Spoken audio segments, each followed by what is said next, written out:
에 남지 않고 라고 하는 제목으로 말씀을 전하시겠습니다.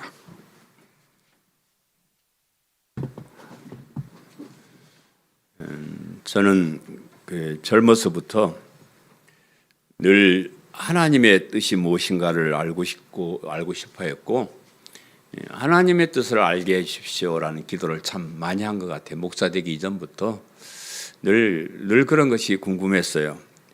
무엇이 하나님께서 기뻐하시는 일이실까? 내가 무엇을 해야 하나님의 뜻을 이루어드리며 사는 것이 될까 하는 것이 늘 궁금했습니다.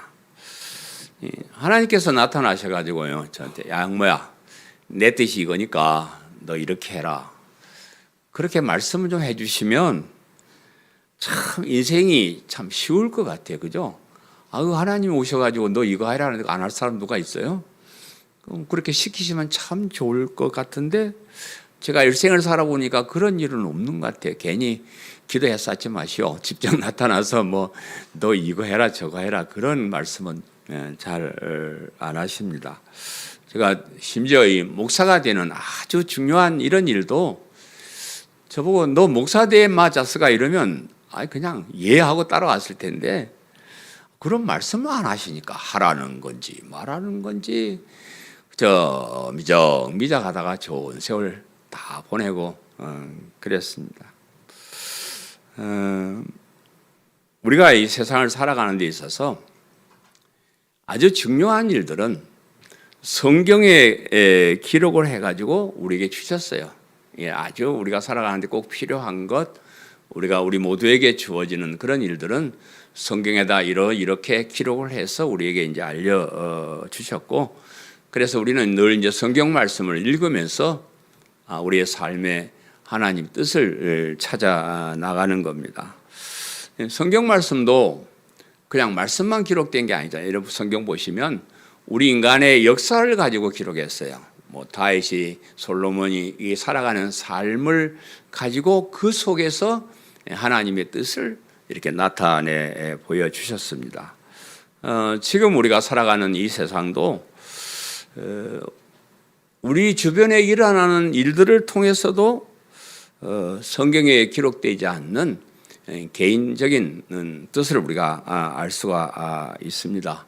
그래서 우리가 성경을 읽고 세상을 보고 내 주변에 일어나는 일들을 보면서 이것이 하나님의 뜻이구나 하는 것을 이렇게 알아나가는 거예요. 그런데 이제 그렇게 해서 정말로 성경을 읽고 세상을 보고 이게 하나님의 뜻인갑다 하고 따라가는 그런 삶 가운데서도 오히려 지나고 보면 그것이 하나님과 반대되는 길을 가고 있었던 그런 일들이 사실 참 많이 있습니다. 우리 인간이 연약하기 때문에 성경을 맨날 읽고 마무리 기도하고 해도 하나님의 뜻을 잘 몰라요. 잘 모르고, 또 심지어 우리가 예수님을 믿고 교회 다니고 신앙생활 하는 일도 잘 모릅니다. 그래서 어떤 때는 나는 열심히 하고 있는데 가다 보니까 이게 이 길이 아니네, 반대되는 길이네, 이런 것을 느낄 때가 참 많이 있습니다. 오늘 이 본문에는 이제 그런 뜻이에요. 사람의 생각과 하나님의 뜻이 너무나 다르다 하는 것을 우리가 본 말씀을 통해서 알 수가 있습니다. 유대인들은 성전을 자랑하죠. 큰 돌, 웅장한 건물, 이것을 이렇게 자랑하는데, 그러나 하나님께서는 그것을 좋게 보지 않고 오히려 돌 위에 돌 하나도 남지 않고 다 무너뜨려질 것이다, 이렇게 이제 말씀을 하시는 거예요.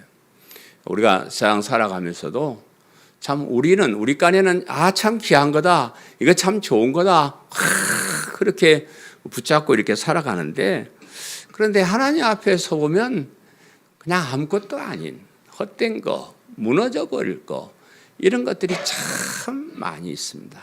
그래서 우리가 이런 말씀을 대하면서 이렇게 사나가 저렇게 사나 천국만 가면 그만이겠지만, 그래도 우리가 좀 더 뭔가 보람되게 살기 위해서 좀 뭔가 더 하나님의 뜻을 이루어드리게 하기 위해서 너무 이 세상 것에 허무한 것에 애착심을 갖지 말고 그거 이루라고 하지 말고 좀 더 하나님 가까이에서 하나님을 섬기는 일에 최선을 다해야 될 것이다. 오늘 본문이 우리에게 주는 교훈이라고 생각합니다. 요즘 제가 여기저기 다니면서 설교도 하고 못하는데요. 참 교회가 심각하게 다 이렇게 쳐져 있어요, 분위기가. 어떤 목사님은 왜 쳐져 있어? 그냥 힘내시고. 근데 힘날 일이 없잖아. 근데 한번 힘 좀 어깨 좀 펴고, 참 우리가 옛날에 그런 어떤 뜨겁던 그런 심정으로 돌아가야 되는데 참 교회들이 자꾸 이렇게 움츠러들고 이래서 참 많이 안타까움이 있습니다. 오늘 좀 더 그래도 또 우리만큼이라도 좀 더 힘을 내고 또 하나님 말씀을 잘 사겨 들어 봅시다. 그리고 힘을 한번 얻어 봅시다. 아멘. 첫 번째, 이 돌들이 어떠하며 이 건물들이 어떠하니까. 오늘 본문 1절 말씀 제가 다시 읽어드리면, 예수께서 성전에서 나가실 때에 제자 중 하나가 이르되 선생님이여 보소서, 이 돌들이 어떠하며 이 건물이 어떠하니까 라고 이랬는데, 예수님께서 이제 성전에 들어오셨다가 이제 나가시는 거예요. 나가시는데 어떤 제자 중에 한 사람이 예수님께 성전의 웅장함을 자랑하는 거예요. 선생님, 이것 좀 보십시오. 참 굉장하죠. 이렇게 돌이 굉장한 돌이죠. 얼마나 훌륭한 건물입니까? 이렇게 이제 자랑을 했습니다. 이 성전 건물의 그 웅장함을 자랑하는 것인데, 당시의 건물 중에는 아마 성전 건물이 제일 크고 화려하고 웅장했을 거예요. 다른 뭐 건물들은 그때는 별거 없었으니까 성전이 그냥 쫙 사람들 볼 때 야, 어마어마하다, 엄청나다 이런 건물이었을 거예요. 그래서 이 성전 건축을 하기 위해서 큰 돌들을 잘 잘라가지고 돌을 잘 쌓아서 그렇게 세웠습니다. 우리 이스라엘 나라는요, 우리 이방인들이 받지 못한 특별한 은혜를 받은 그런 나라예요. 그러니까 이스라엘 나라는 그냥 하나님 나라예요. 하나님께서 직접 다스리는 나라. 그게 이제 잘 안 돼서 뭐 그랬지만은 어쨌든 이 세상 나라와 달리 이스라엘은 하나님께서 직접 다스리는 그런 나라고요. 또 인간이 어떻게 살아야 되나 하는 그 계명이나 율법들을 하나님이 다 주셨어요. 이 세상 사람들은 우리가 그냥 연구해서 이러면 좋겠다 하고 뭐 개똥처럼 만들기를 하지만 이스라엘 사람들은 하나님께서 주신 규칙들을 가지고 살았어요. 그러니까 정확하죠. 우리 인간을 창조하신 하나님이 만든 규칙이니까 얼마나 잘 만들었겠어요. 그런 거를 가지고 있었고요. 또 그 제사함을 받는 제사 제도가 있었어요.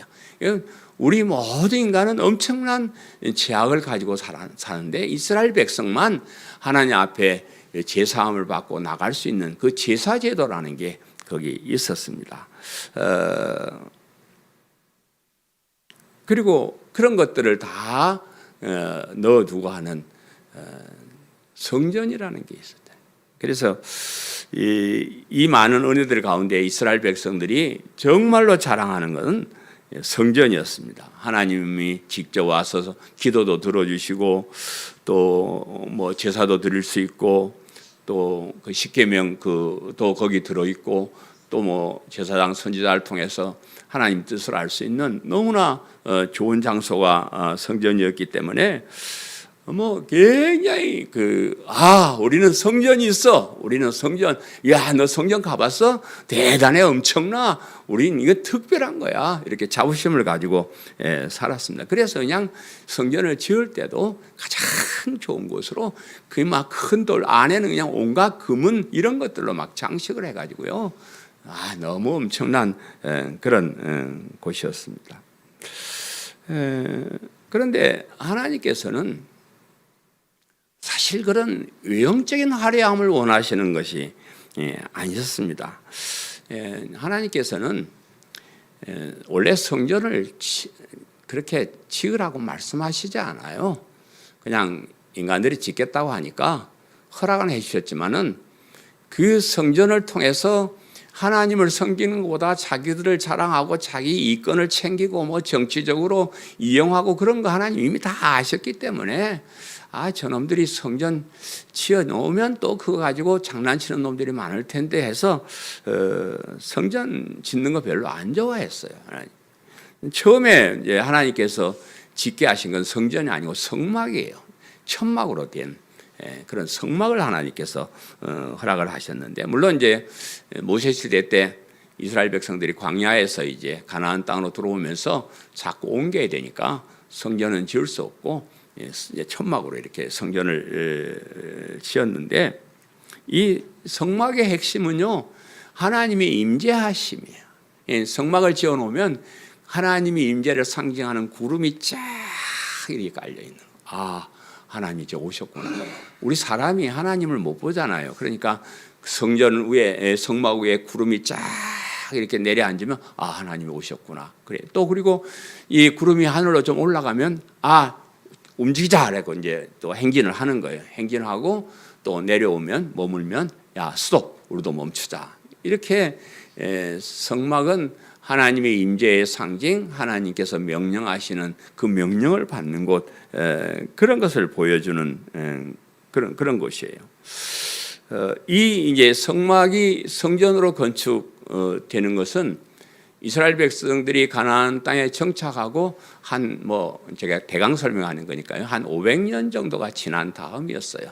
500년 나라를 이렇게 채우고 사는데도 하나님의 성막은 성전은 아직도 천막 속에 있다. 그래서 이제 다윗이나 솔로몬이 하나님을 졸라가지고 그 성전을 짓는데, 맨 처음 성전은 솔로몬 성전이야. 솔로몬이 지은 그 성전인데, 그 화려한 솔로몬의 성전도 한 500년 정도 지난 다음에 그 갈대아 사람들에 의해서 완전히 무너져 버려요. 성전만 무너진 게 아니고요.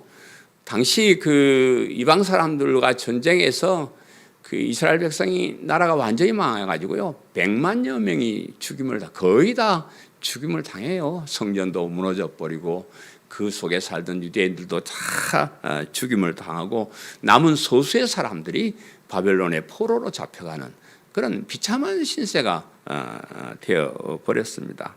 그 다음 성전이 스룹바벨 성전이란 건데, 이제 포로로 잡혀갔던 유대인들 중에서 이제 남은 사람들이 돌아옵니다. 다시 예루살렘으로 돌아와서 스룹바벨을 중심으로 성전을 잘 지었습니다. 그 성전도 대강 계산하니까 그건 한 500년 후에 역시 또 이방인들에 의해서 완전히 무너져 버리고 말고요. 그 다음이 이제 헤롯 성전이에요. 이 헤롯 성전은 예수님이 오시기 얼마 전에 이렇게 이제 헤롯이라는 사람이, 원래 헤롯이라는 사람이 그 이스라엘의 왕인데 유대인이 아니었어요. 그냥 유대인의 왕이 되려고 그냥 개종을 하고 해가지고 자기 왕된 기념으로 이렇게 성전을 세웠다고 이제 그렇게 하는데, 이 세 성전이 다 화려하고요. 엄청난 그런 곳이었습니다. 그런데 이 성전이 다 무너져 버리잖아요. 다 무너져. 그것도 유대인들이 볼 때 짐승만도 못한 이방인들에게 의해서 하나님의 성전이 무너져 버리는 거예요. 하나님께서 하나님이 계심을 상징하는 그 성전을 어떻게 이방인들의 손에 그것을 확 무너지게 했을까? 전 참 좀 그래요. 얼마나 이스라엘 백성들이 못된 짓을 했길래 그렇게 그 성전까지 무너뜨려 버렸을까 하는 그런 생각을 해봤습니다. 하나님의 뜻과 성전 건축을 허락한 하나님의 뜻과 인간의 생각이 너무 다르다. 너무 다릅니다. 하나님께서는 성전을 통해서 하나님을 만나고 하나님만 섬기고 하나님의 뜻을 따라 살게 하는 그런 것이었는데, 사람들은 외형만 자랑하고 하나님 뜻을 바르게 알지 못했기 때문에 하나님께서 외면하신 거예요. 하나님과 상관없는 것이 되어버리는 거죠. 나쁜 짓을 하고 그러니까 하나님께서 외면하십니다. 오늘날 우리 성전은 우리 몸이 성전이라 이런 말은 우리 각 사람이 다 우리 속에 하나님을 모시고 이렇게 살아가고 있기 때문에 우리 몸이 성전이라 그러는데 유대인들이 성전의 겉모양만 자랑하듯이 우리도 외형적인 겉모양만 자랑하면 안 됩니다. 우리의 마음속에 진심으로 고백하는 신앙 고백이 있어야 돼요. 그냥 외형적으로 거칠애로 교회만 왔다 갔다 하고 그건 유대인의 성전과 똑같아요. 정말로 우리는 뭐 모습은 초라하고 가정은 없다 할지라도 우리 마음속에 주님의 사랑으로 들끓는 그런 마음이 있어야 돼요.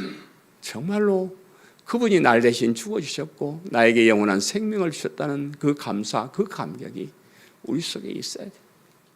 그게 없으면 우리도 역시 무너져 버리고 마는 거예요. 두 번째, 돌 하나도 돌 위에 남지 않고 다 무너뜨려지리라 그랬습니다. 2절 말씀에 예수께서 이르시되 네가 이 큰 건물들을 보느냐 돌 하나도 돌 위에 남지 않고 다 무너뜨려지리라 하시니라 그랬습니다. 예수님께서 제자들이 성전의 외형만 보고 극찬하였을 때 이 성전이 돌 위에 돌 하나도 남지 않고 무너져 버리고 말 것이다 그렇게 말씀하셨는데 참 예수님도 그래요. 참 저주잖아요. 그런 저주의 말씀을 왜 하셨을까? 아니 너 똑바로 살아라. 아이 그러면 안 된다. 뭐 이렇게 좀 경고를 하시든지 안 그러고 아이 뭐 이게 좋은 줄 알아? 돌 하나도 돌에 남지 않고 다 무너져 버리고 말 것이다. 그렇게 말씀하셨는데 하나님 보실 때 그것이 더 이상 성전이 아니에요. 예수님 보실 때 성전의 기능을 완전히 잘못 사용하고 있어요. 그래서 그렇게 하신 것이라고 보는데 제가 몇 가지로 생각을 해보니까 성전을 인간 자랑의 도구로 사용했다. 성전이 하나님을 섬기는 곳인데 하나님은 없어지고 인간들이 자기 자랑하는 도구로 사용했다. 솔로몬 왕이 성전을 건축하고 나서요 이렇게 기도합니다. 열왕기상 8장 27절 28절인데 하나님이 참으로 땅에 거하시리까 하늘과 하늘들의 하늘이라도 주를 용납하지 못하겠거든 하물며 내가 건축한 이 성전이오리까 그러나 내 하나님 여호와여 주의 종이 기도와 간구를 돌아보시며 이 종이 오늘 주 앞에서 부르짖음과 비는 기도를 들으시옵소서. 그래서 솔로몬이 성전을 지어놓고 겸손하게 아니 하나님이 어떤 분이신데요? 하나님 그 우주 만물에 계시는 그 하나님이 뭐 성전 하나 화려하게 지었다고 거기에 와 계시는 그런 분은 아니에요. 그렇잖아요. 하나님은 온 우주에 편만하신 하나님이시지 그 성전 거기 와가지고 이건 내 집이다 그게 그러실 분이 아니라는 것을 솔로몬이 고백을 하는 거예요. 그렇지만 하나님 그건 내가 알지만은 그러나 우리 인간이 그 하나님 어디 계신지 모르니까 우리가 성전에 와서 기도하거들랑 우리 기도를 들어주옵소서. 우리 기도를 들어주는 이런 곳이 되게 해줘. 이렇게 간절히 기도를 했습니다. 그런데 세월이 지나면서 그런 마음이 없어지는 거예요. 야, 내가 성전 지어놨더니 하나님 거기 오셨단 말이야. 내가 누군데? 내가 괜찮은 사람이야. 막 이렇게. 저도 어디 다니면서 야, 우리 할아버지도 교회 하나 지어놨고 우리 아버지도 지어놓고 나도 지어놓고 이랬었는데 별거 아닌 거예요. 그런 의미 없는 거예요. 우리가 교회 와서 하나님을 높이고 하나님께 영광 돌리고 이렇게 해야 되는데 교회 안에 있는 우리의 인간의 업적, 뭐 화려한 것들 이런 거 자랑하는 것은 잘못된 것이다. 그렇게 생각해요. 오늘날 그 교회도 비슷해요. 뭐 이제 여기는 우리가 성전이라 안 그럽니다. 교회당이라 그래요. 교회당.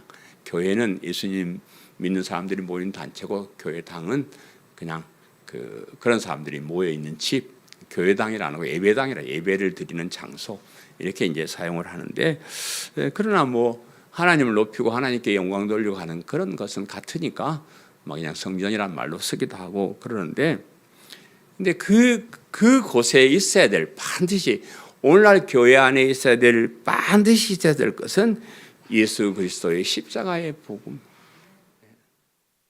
그게 없으면 교회가 아니에요. 그게 아니에요. 그래서 사람들이 뭐 교회 가가지고 거기에 복음이 있건 없건 그냥 교회당만 화려하고 이야 크고 사람들이 많이 있으면 이야 자 괜찮다 좋다 이러고 우리 같은 교회 와서 보면 이거 참 별거 없네 이러고 가버리고 그래요. 이건 뭐 신문이나 이런데 교회 뭐 광고 나면 제일 크게 나는 그림이 교회당 건물. 우리는 이런 교회당을 갖고 있어. 그 옆에 목사님 잘생긴 얼굴 쫙 이러고. 그게 교회요? 교회가 아니에요. 우리는 복음을 전합니다. 예수 그리스도의 십자가의 복음이 있습니다. 우리는 천국을 향해 가는 사람들입니다. 우리는 예수님의 제 이름을 기다립니다. 이런 게 있어야 그게 교회지. 뭐 그거 없는 그거 뭐 화려하면 그게 뭐 하겠어요. 그다음에 성전 제사의 의미를 알지 못하였습니다. 성전에서 제사를 드리면서 제사 드리는 의미를 사람들이 잘 몰라요. 그래서 이사야 선지자는 이사야서 1장 13절에 이렇게 말해요. 헛된 재물을 다시 가져오지 말라. 분향은 내가 가증히 여기는 바요. 월삭과 안식기를 일과 대회로 모이는 것도 그러하니 성에 아울러 악을 행하는 것을 내가 견디지 못하겠노라. 예, 성전이나 교회는 하나님께 기도하는 곳이지만 아무나 와서 기도한다고 기도가 되는 게 아니에요. 우선은 우리 죄 문제가 없어져야 돼요. 여러분 죄사함을 받지 못하고 하나님께 나가면 맞아 죽소. 그냥 벼락 맞아요. 그거는 하나님은 죄인은 안 만나셔요. 그래서 이스라엘 백성들도 성전에서 제사를 드리고 나서 일시적으로도 죄 용서를 받고 하나님을 만나고 하나님 기도하는 거예요. 우리가 여기 와서 예배 드리는 것도 예수님을 그리스도 믿는 믿음 없이 여기 앉아 있으면 벼락 맞아 죽는 거예요. 우리는 믿음으로 이렇게 와서 예수님을 믿는 믿음으로 의로운 사람의 자격을 얻어서 이렇게 하나님께 예배 드리는 거예요. 그렇잖아요. 그런데 그 의미를 알지 못하는 거예요. 그냥 답답한 거예요. 제 문제 때문에 이렇게 짐승을 잡아가지고 내가 이 짐승과 같이 그냥 비참하게 죽임을 당해야 할 그런 죄인이다라고 고백한 다음에 하나님을 만나는. 그런데 그런 것을 생각이 없으니까 그냥 재벌만 가져와. 가서 죄 짓고 사기치고 뭐 이상한 짓 해가지고 돈 벌어가지고 그거 가지고 짐승만 가지고 와서 갖다 바쳐. 하나님이 너희들 죄 문제 때문에 제사를 드리면서 그 손으로 죄 짓고 죄진 손으로 와서 또 회개도 없이 이 제사 드리고 이거 나 정말 못 견디겠다. 정말 못 견디겠다. 그래도 제사 드리고 오는 그날만큼이라도 뭔가 좀 경건하게 살려고 노래도 하고 몸부림치고 그러고 나서 제사를 드려야지. 어찌 그렇게 와서 나쁜 손을 가지고 제물을 드리느냐 그 말. 오늘 우리 교회도 그래요. 우리 교회도 여러분 예수님을 믿는 믿음을 예수님을 그리스도 믿는 믿음으로 의롭다함을 인정받는 건 이건 정확한 사실입니다. 이건 진리입니다. 이건 진리. 이거는 바꿀 수 없어요. 바꿀 수 없는데 우리 한번 생각을 해보자고요. 내가 흉악한 죄인이라는 것을 고백하고 예수님의 십자가를 믿고 의로운 사람이 된 데 대한 감격하는 사람이 그리고 나가서 또 죄를 지어요. 예? 그것도 그냥 뭐 어쩔 수 없이 막 그러건 몰라도 일부러 자기 욕심 채우려고 죄를 짓고 그리고 와서 또 난 제가 믿습니다 이러고 그거는 안 되는 거예요.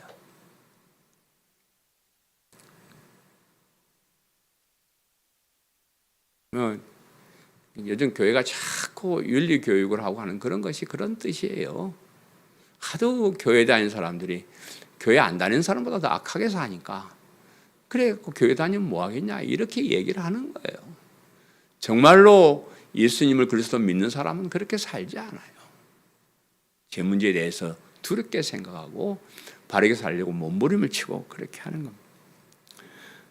그 다음에 성전을 자기 이익의 도구로 사용했습니다. 우리가 살펴본 마가복음 11장 15절에 예수님이 이렇게 말씀하셨죠. 그들이 예루살렘에 들어가니라 예수께서 성전에 들어가사 성전 안에서 매매하는 자들을 내쫓으시며 돈 바꾸는 자들의 상과 비둘기 파는 자들의 의자를 둘러 엎으시고 그랬습니다. 성전에는 성전 지도자뿐만 아니고 많은 사람들이 와서 자기 이익을 위해 장사하는 곳으로 이렇게 바꿔버려요. 저는 종교나 모든 것들이 자꾸 정치화, 상업화 이렇게 되는 게 정말 문제입니다. 우리나라 교회도 완전히 상업화돼 버려요. 뭐 영국에서 미국으로 교회가 건너갈 때 주식회사가 되고 미국서 우리나라에 교회가 들어오면서 대기업으로 바뀌었다는. 그럴 때 우리나라 대기업, 종교 대기업이 얼마나 많습니까? 완전히 상술이에요. 아주 그걸 뭐 정치적으로 이용하고요. 참 정말 교회답지 않는 그런 교회들이 지금 큰 소리 치는 그런 세상에 우리가 살고 있는데, 뭐 거기다가 뭐 얄궂은 이단 사기꾼까지 교회 안에 들어오니까 이게 교회가 뭔지, 이게 교회인지 아닌지 우리가 분간할 수 없을 정도로 그런 세상이 되어버렸어요. 성전을 통해서 보여주시고자 한 예수 그리스도를 알지 못했다는 게 결정적인 거라고 저는 생각합니다. 요한복음 2장 19절에 예수께서 대답하여 이르시되 너희가 이 성전을 헐라 내가 사흘 동안에 일으키리라 라고 하셨고, 21절에 그러나 예수는 성전된 자기 육체를 가리켜 말씀하신 것이라 그랬습니다. 예수님께서 성전을 헐면 내가 사흘 만에 다시 짓겠다 그랬는데, 이 말씀은 예수님 자신이 성전됨을 의미하는 것이다 이렇게 말씀하셨습니다. 그래서 성경의 핵심은 항상 제가 하는 말, 예수 그리스도를 통한 구원이 이 성경의 핵심입니다. 구약 성경은 오실 예수님에 대한 약속의 말씀이에요. 성전도 결국은 예수님을 보여주는 예표가 됩니다. 그래서 어떤 사람들이 이제 성전 예표론 가지고 이렇게 강의하시는 분들, 이분들은 성전에 들어있는 하나하나 기구 하나하나가 다 예수님을 가리키는 거라 그래요. 성전에 가서 예수 그리스도를 발견 못하면 이건 꽝이 아무것도 아니요, 다른 길로 가는 거예요.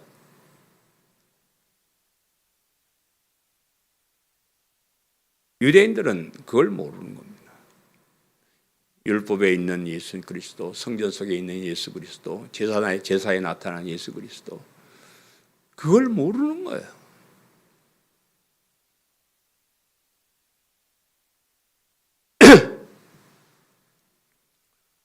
그래서 성전 없애버리는 거예요. 그건 뭐 이슬람 하나 없애버리는 거예요.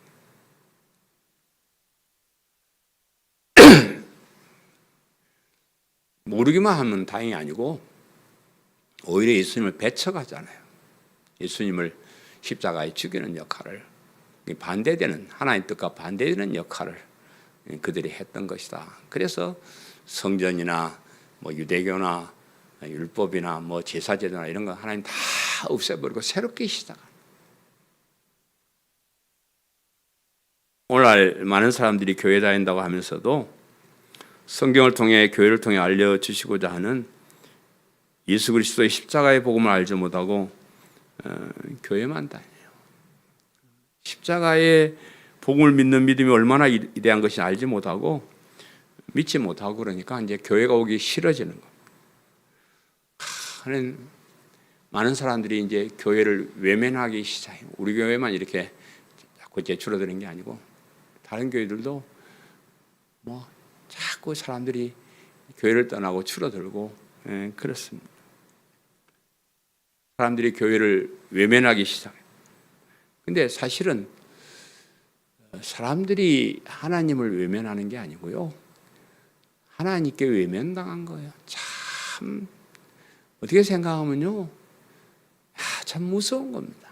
사람들이 교회를 떠나면서 나 이제 당신들 상관없어, 나 자유롭게 살래, 이루어가는 모습을 보고 저는 가슴 아픈 것이, 우리 교회는 한 사람 없어지면 가슴 아픈 뭐 그것도 그렇지만, 또 한 사람이 하나님께 외면당했구나, 또 한 사람이 하나님께 버림받았구나. 그 외면당하고 버림받은 것이 얼마나 비참한 비극인지 알지 못하고 저렇게 떳떳하게, 저렇게 자랑스럽게 그렇게 떠나갈까? 참 그래요.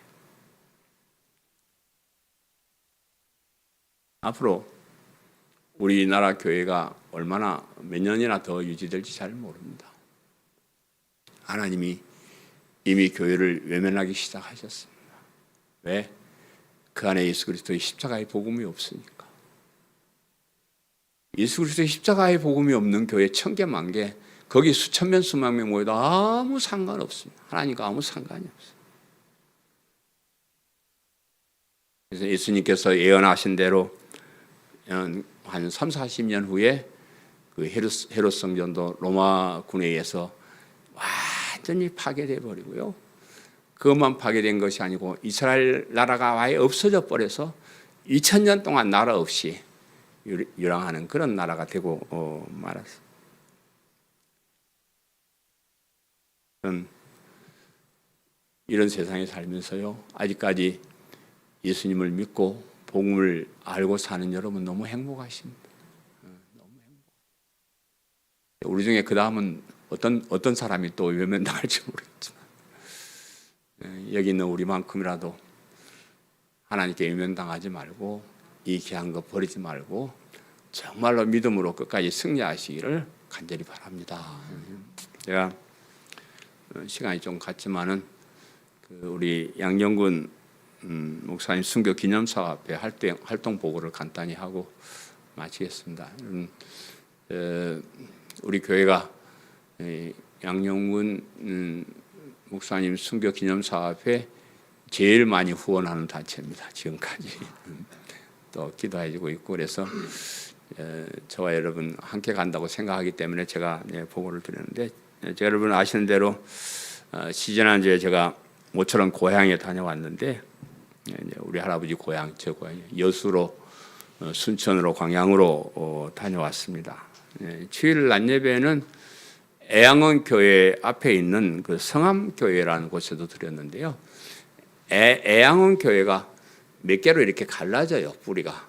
그래서 그 앞에 신풍교회나 또 여기 있는 그 성암교회, 또 애양원교회, 지금 현재 이렇게 세 곳이 있는데, 이 성암교회라는 곳이 애양원교회와 뿌리를 같이 하고 있어서, 거기 성암교회 교회사에 보면 저희 할아버지가 그 교회 초대 교역자로 기록이 되어 있습니다. 양정근 조사님이 그 성암교회 초대 교역자로 이렇게 되어 있어서, 그래서 난 그거 잘 모르고 애양원교회만 이렇게 했는데, 나중에 제가 이런 역사를 발견하고 그 교회 목사님과 통화를 했더니 저희 교회 한번 방문을 해달라고 너무 영광스럽다 그래서 갑자기 이제 주일 낮 예배를 드렸는데, 가서 모처럼 앉아서 설교 잘 듣고 와야 되겠다고 앉았는데, 목사님이 본문만 읽고 간단히 얘기하고 양 목사님 나오셔서 설교하시라 그래가지고, 제가 원고 없는 설교 잘 안 하는데 갑자기 설교를 그렇게 했습니다.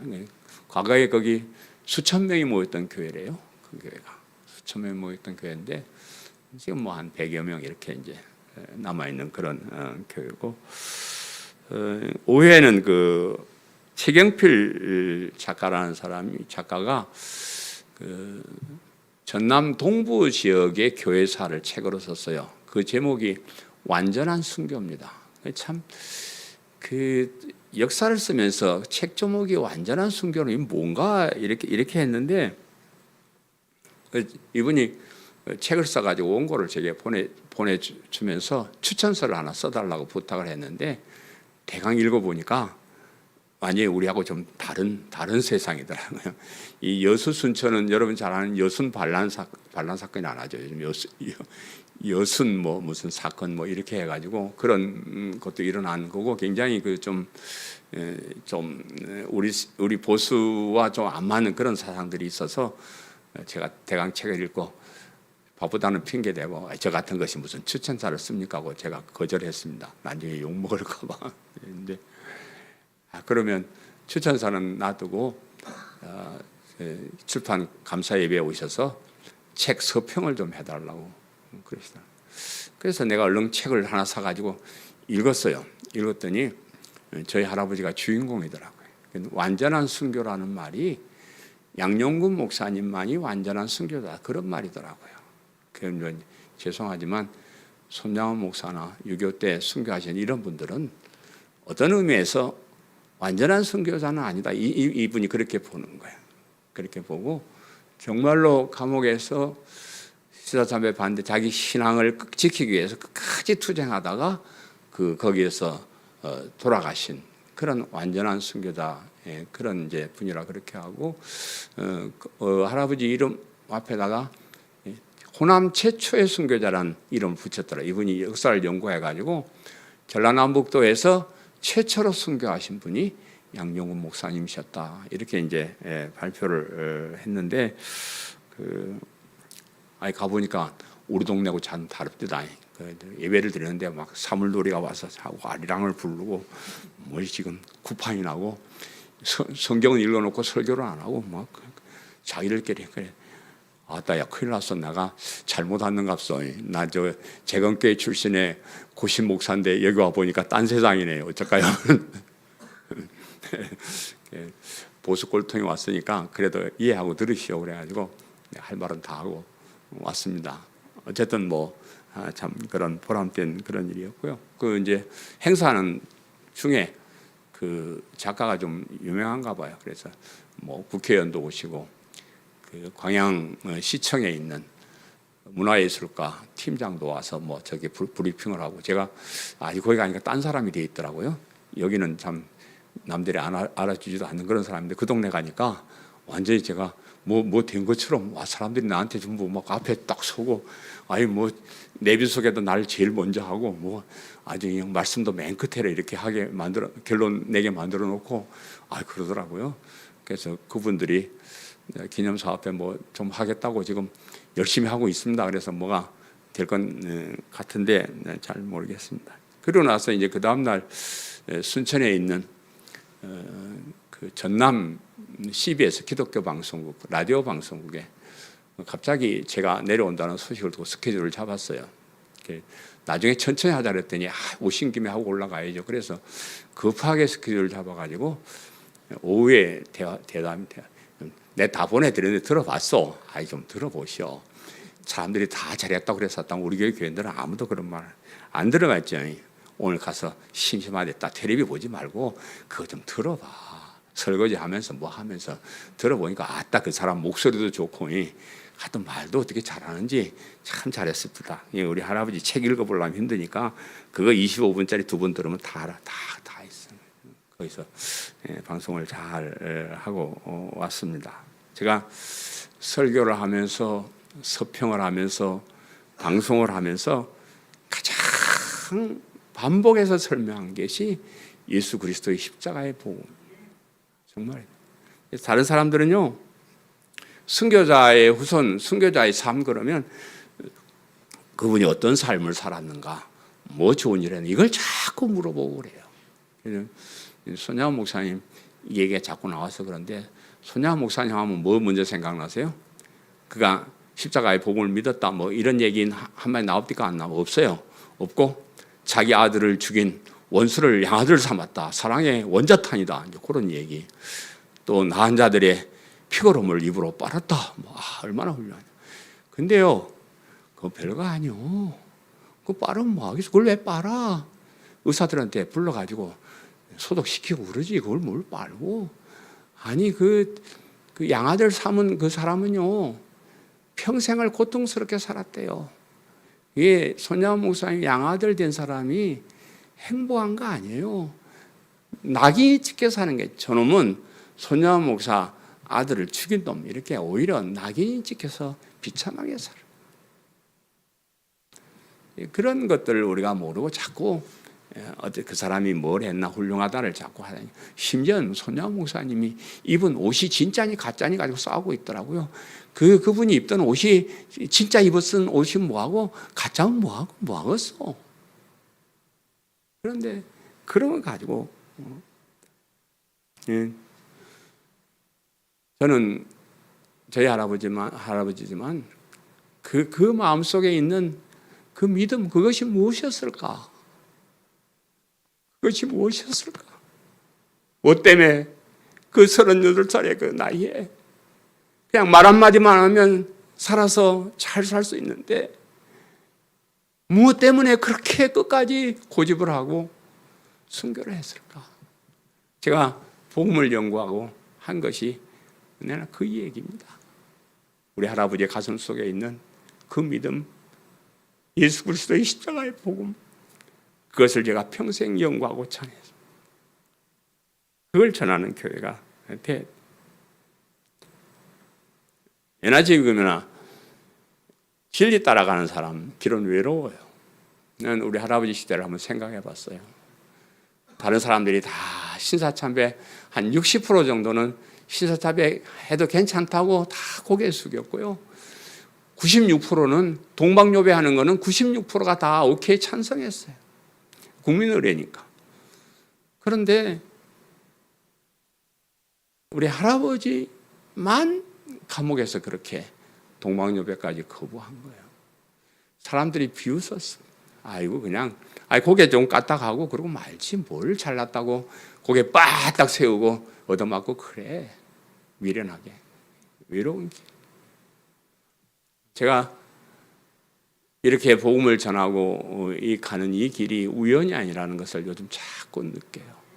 이건 특별한 일이다. 저도 어떤 때는 참 외롭습니다. 사람들이 안 알아요. 요즘 제가 이제 목사님들에게 로마서 강해 설교, 에베소서 강해 설교 또 하고 제 소논문 그래도 우리는 복음으로 설교하자. 이걸 이렇게 보내요. 보내면 뭐 특별히 한두 사람 정도는 아유 목사님 좋은 자료 감사합니다 이런 인사하는 사람이 있지만 대부분은 그냥 받는지 안 받는지 아무 말도 없고요. 심지어는 이런 사람도 있더라고요. 목사님 이런 자료는 필요한 사람에게나 보내주시오. 나 그거 받고 나서 이제 다시는 안 보낼까 그런 생각도 하는데 참 외롭습니다. 몰라줍니다. 내가 볼 때는 그게 핵심이고 최고인데 사람들이 그런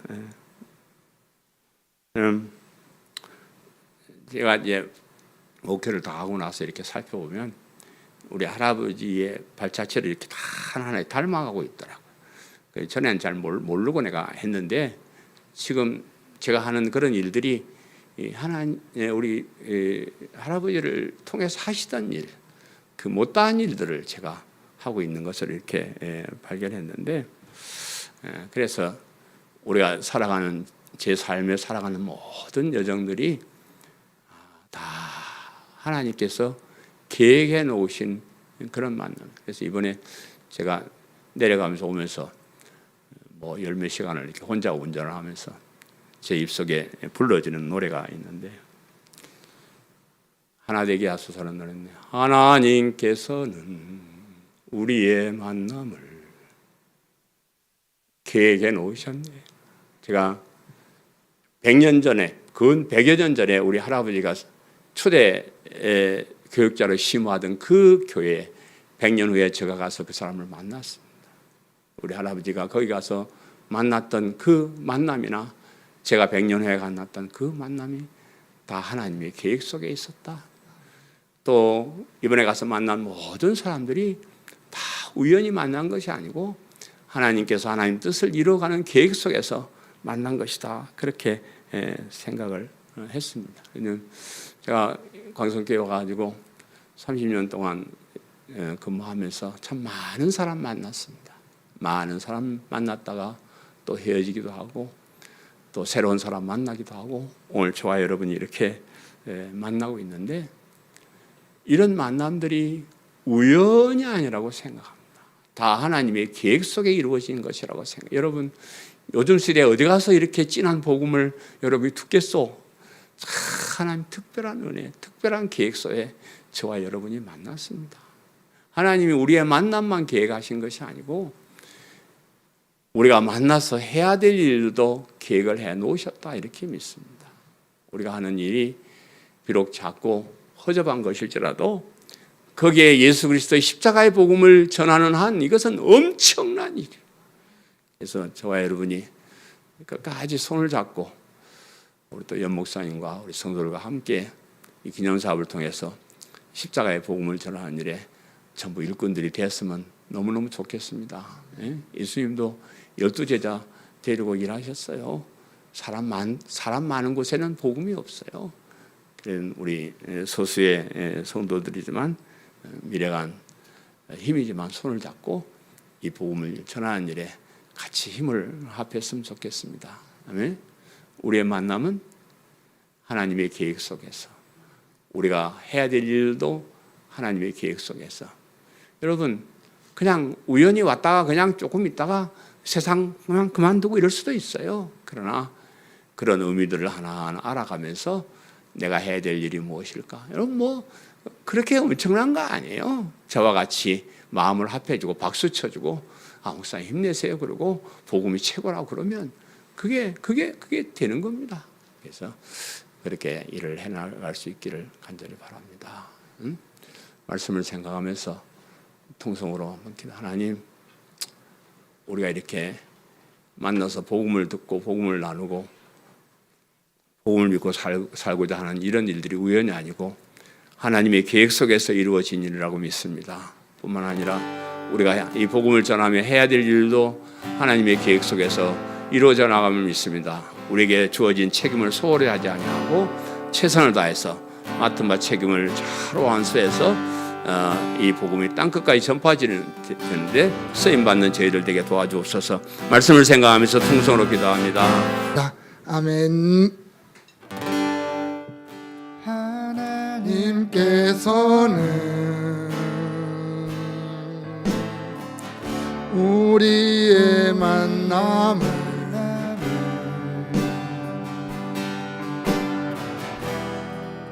계획해 놓으셨네.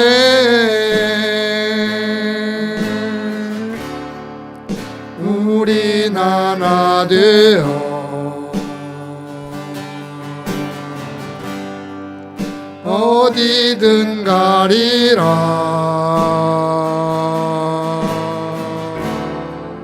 주의 서라면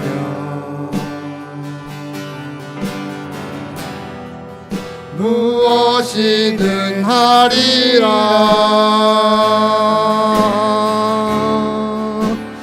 당신과 함께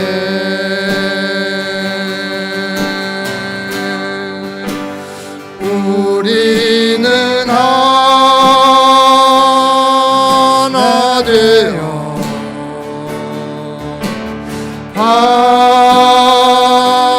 함께 건네 하늘 아버지 사랑 안에서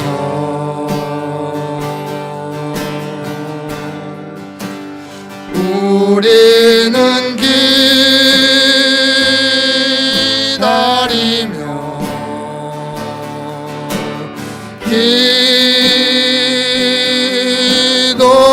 기도하네.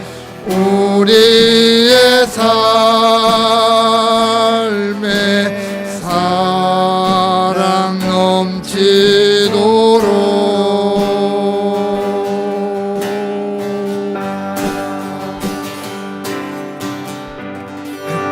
이제는 우리 주 예수 그리스도의 은혜와 하나님 우리 아버지의 크신 사랑하심과 성령의 역사하심이 오늘만 하나님께 영광 돌리는 우리 강성교회 모든 성도들 머리머리 위에 저들의 가정과 부모님과 자녀들과 생업과 앞나루에 이제로부터 영원토록 함께 있을지어다. 아멘.